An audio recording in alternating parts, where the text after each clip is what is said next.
Ah ouais. On a prélevé des alevins donc, qui ont 5 jours d'alimentation dans les auges d'alvinage.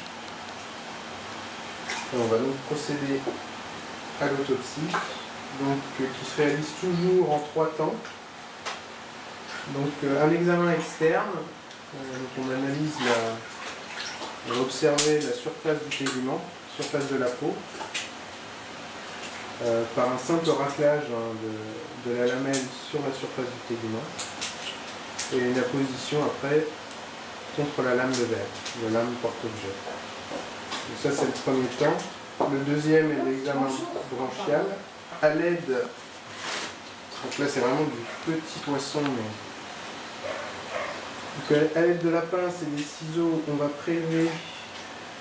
essayer de prélever des fragments de branchies pour venir les poser sur la lamelle, et ça sur plusieurs poissons.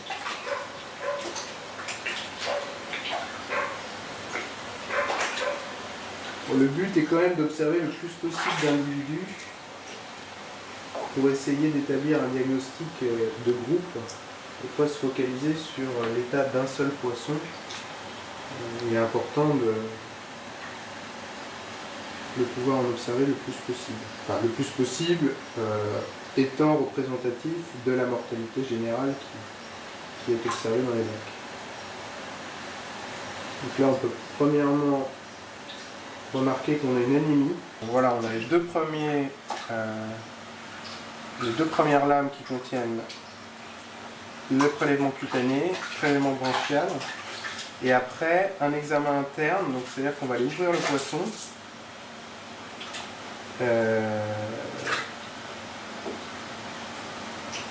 et aller observer les organes en interne. Donc, sur ces tailles-là, en général, on peut aller soit rechercher la rate, si on arrive à la différencier des autres organes, ou alors prélever les viscères en masse.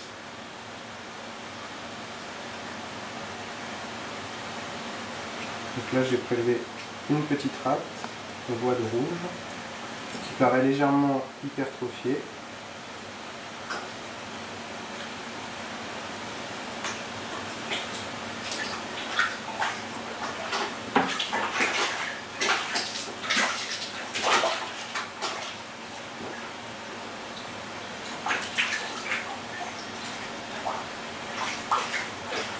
Là, ce sera un prélèvement entier de tube digestif, plus la rate dedans.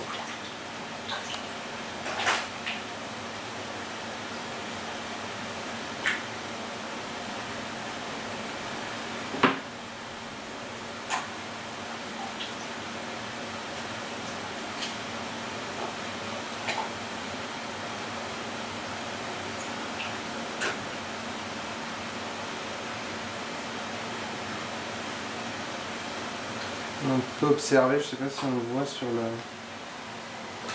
On peut déjà observer une hypertrophie de la rate au travers de l'épithélium. Je ne sais pas si c'est visible, mais on voit ce point rouge là qui paraît marqué, ce qui est relativement anormal chez la langue de cette taille-là. Donc là, on va essayer préférentiellement d'aller récupérer cet organe.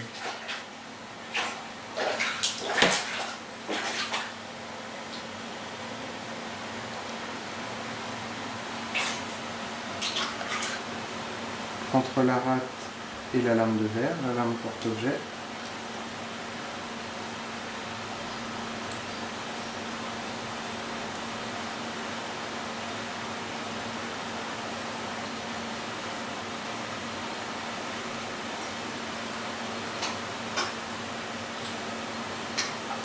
Et on va venir en fait écraser l'organe, l'étaler entre la lame et la lamelle. Voilà.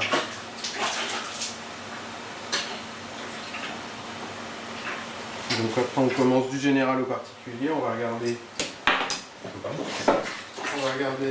les prélèvements externes.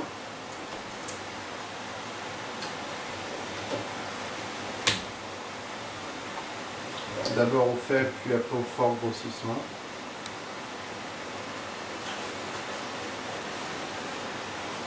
C'est des poissons qui étaient vivants quand on les a pêchés, qui sont encore un petit peu, et qui par manque d'oxygène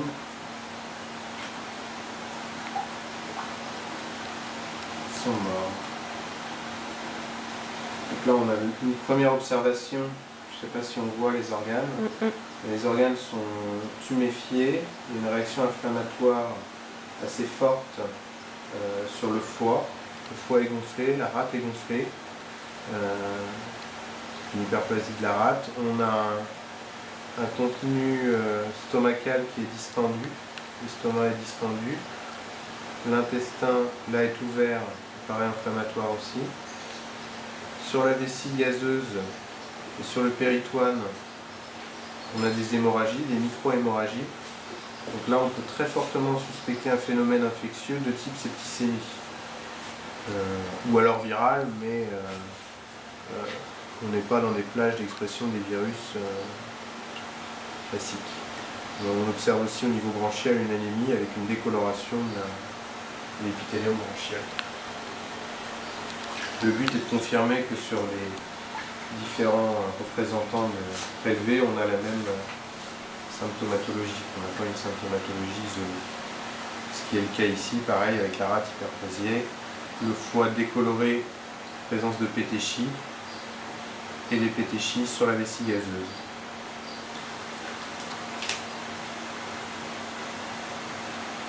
On retrouve on a aussi quelque chose d'assez symptomatique, c'est la bouche rouge, dans les zones un petit peu rougeâtres sur le pourtour des lèvres, sous la langue, comme ici. On a des micro-hémorragies sous la langue, au niveau des opercules. Ça nous donne déjà des indications quant à la pathologie que l'on rencontre.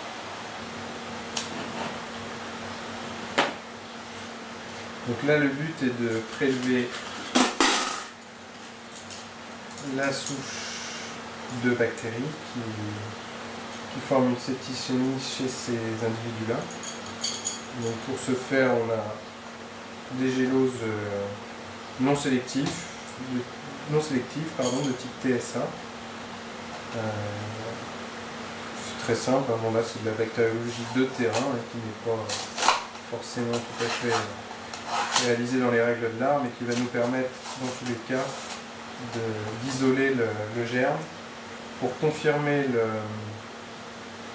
le diagnostic. Donc là j'utilise par souci d'économie et d'encombrement, j'utilise une gélose pour 2 poissons.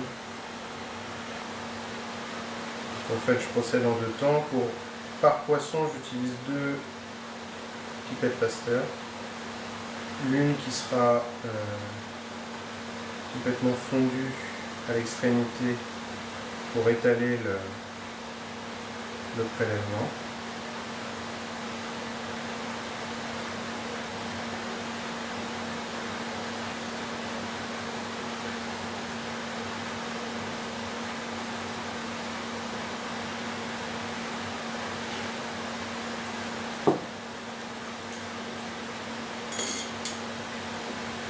Et l'autre qui est simplement effilé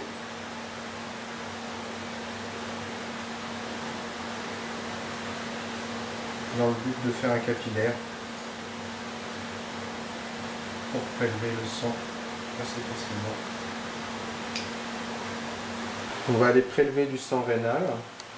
Donc on peut percer à l'aide des ciseaux la vessie gazeuse, la dégager. Et avec la pipette Pasteur, juste percer, et par capillarité, en fait, le sang va monter dans la pipette. On vient ensuite la poser sur la gélose et l'étaler.